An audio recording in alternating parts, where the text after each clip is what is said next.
Hey folks, happy Friday. We continue our FUMCCV generosity calendar here in the month of October. Just a couple more days left. Today is Friday, October 28th. And the passage today is Luke chapter 3, verse 11. So turn in your Bibles over to Luke chapter 3, verse 11. Matthew, Mark, Luke is the third book in the New Testament. I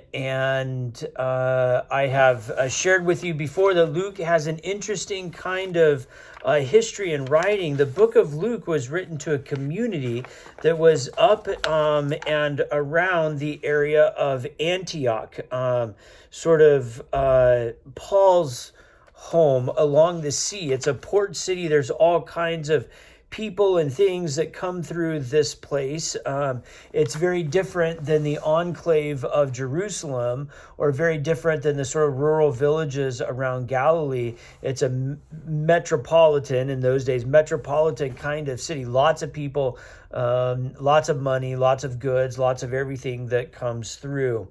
And so it's a different kind of teaching that we hear in the Gospel of Luke. This passage is one of them. Now, let me just prep this passage before we get to 3:11. This is John, the Baptist, is preparing the people for the coming of Jesus. And so they have not met Jesus yet. It is John the Baptist who is speaking here, whose words we're going to hear. And John is kind of critiquing the people and their religious system. They have turned into this very kind of highbrow, exclusive religious system. Think of a country club that only lets certain kinds of people in. And John the Baptist says that's not how at all this is supposed to be. And so the people say, well, what are we supposed to do? What are we supposed to do to be faithful? And John gives this answer, this verse, and let me start at verse 10 so we understand. And the crowds asked him, what then should we do? That's them asking John. In reply, John the Baptist said to them, whoever has 2 coats must share with anyone who has none, and whoever has food must do likewise.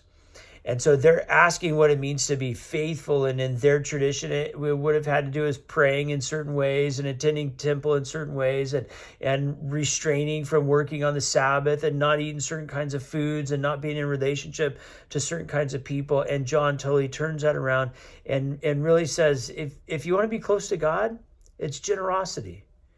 You have extra food, you give it to someone. That makes you close to God.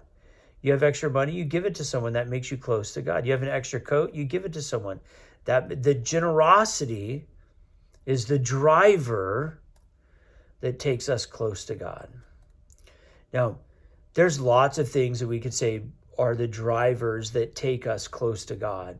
Prayer is one of those things. Worship is one of those things. Service to others is one of those things. Lots of things. So it's not one or the other. But generosity is one of the stepping stones that helps us grow closer to God.